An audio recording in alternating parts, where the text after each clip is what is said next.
नमस्कार, आपका बहुत बहुत स्वागत है जी मीडिया टुडे पे और मैं हूं आपके साथ गरिमा। आपका नांदगांव कृषि उपज मंडी समिति के विशेष रिपोर्ट में बहुत बहुत स्वागत है। आज हम आपको एक चौंकाने वाली घटना की जानकारी देंगे।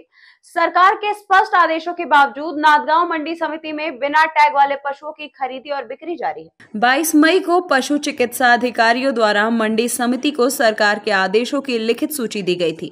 फिर भी आज 28 अगस्त 2025 के साप्ताहिक बाजार में हमने देखा कि पशु बिना टैग के खड़े थे और नियमों की खुलेआम अवहेलना हो रही थी। ये कई सवाल खड़े करता है। क्या मंडी समिति सरकार के आदेशों का उल्लंघन कर रही है? क्या पशु विक्रेताओं को अवैध तरीके से बढ़ावा मिल रहा है? और इस पूरे मामले के लिए कौन जिम्मेदार है? हमने इस पर मंडी समिति के सचिव अमोल खैरनार से सीधे प्रतिक्रिया ली है। साथ ही पशु चिकित्सा अधिकारी डॉक्टर ताटे की भी राय जानी। उपाध्यक्ष ने हमें बताया कि ये सचमुच चिंता का विषय है। सरकार का इच्छा शक्ति के बावजूद अगर मंडी के समिति नियमों की अवहेलना कर रही है तो क्या उसके खिलाफ कार्रवाई होगी या फिर नांदगांव की जनता इस अनदेखी को सहते हुए चुप रहेगी?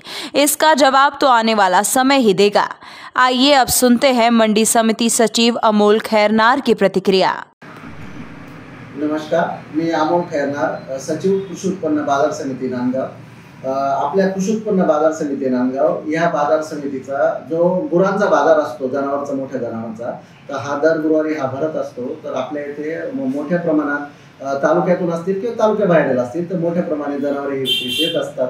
तर मध्यंतरी 25/5/2025 रोजी शासनाचा एक GR निघाला की जे शेतकरी बांधवांनी आपल्या तालुक्यातील पशु दवाखान्यातून आपल्या मोठ्या जनावरांना एअर टॅगिंग केली पाहिजे आणि एअर टॅगिंग जनावरेच हीच बाजार समितीस विक्रीस आणावीत म्हणून, आणि तसा संदेश हा बाजार समितीलाही प्राप्त झालेला होता। त्यानंतर त्यांचा 3/7/2025 ला तो परिपत्रक परत त्यांनी आपल्याला दिलेलं होतं। त्या अनुषंगाने बाजार समितीने वेळोवेळी शेतकरी बांधवांना सूचना केल्या की आपली जनावरे ही बाजार समितीस विक्रीस आणताना एअर टॅगिंग करूनच आणावीत असं बाजार समितीने त्याबाबत उचित कार्यवाही केली। परंतु तसे जे जनावरे ही एअर टॅगिंग केलेली नसती तर त्या जनावरांचा त्यांना बाजार समितीत प्रवेशास निर्बंधही केला।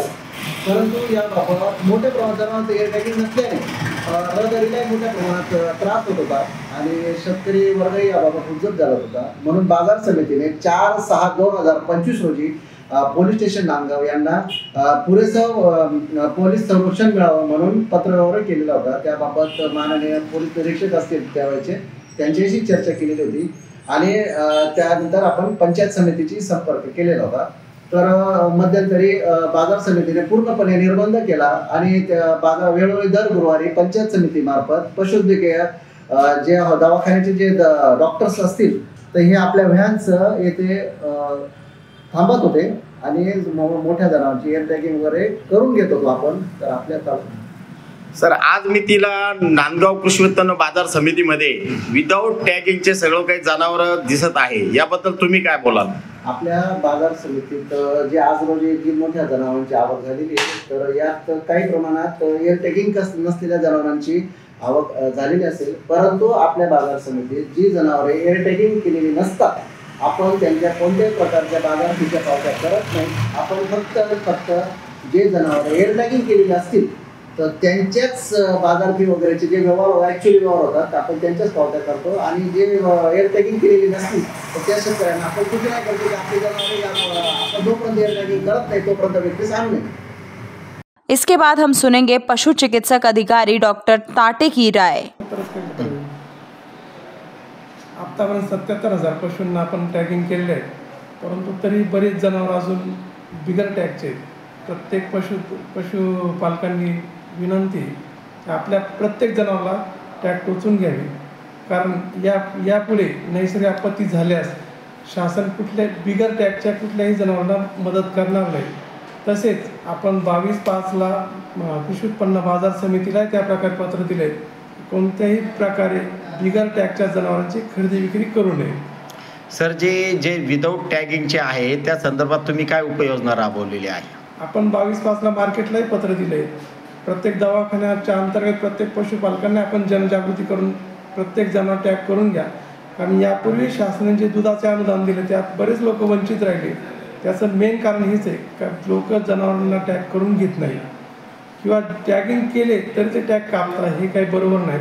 तरी प्रत्येक जसे आपले आधार कार्ड आहे तसेच त्या जनावरांचे आधार कार्ड असल्यामुळे प्रत्येक शेतकऱ्याने आपल्या पशूंना टॅग करून पुढे ऑनलाईन करून घ्या. जी मीडिया टुडे के लिए नांदगांव से विजय धामड़े की रिपोर्ट. हमारे संवाददाता विजय धामड़े नांदगांव गए. ये थी इस मंडी समिति में चल रही विवादित खरीदी बिक्री की पूरी रिपोर्ट. आपके सवाल, सुझाव और राय हमें जरूर भेजें. धन्यवाद. फिलहाल इस खबर में इतना ही. बने रहिए हमारे साथ, देखते रहिए जी मीडिया टुडे. नमस्कार.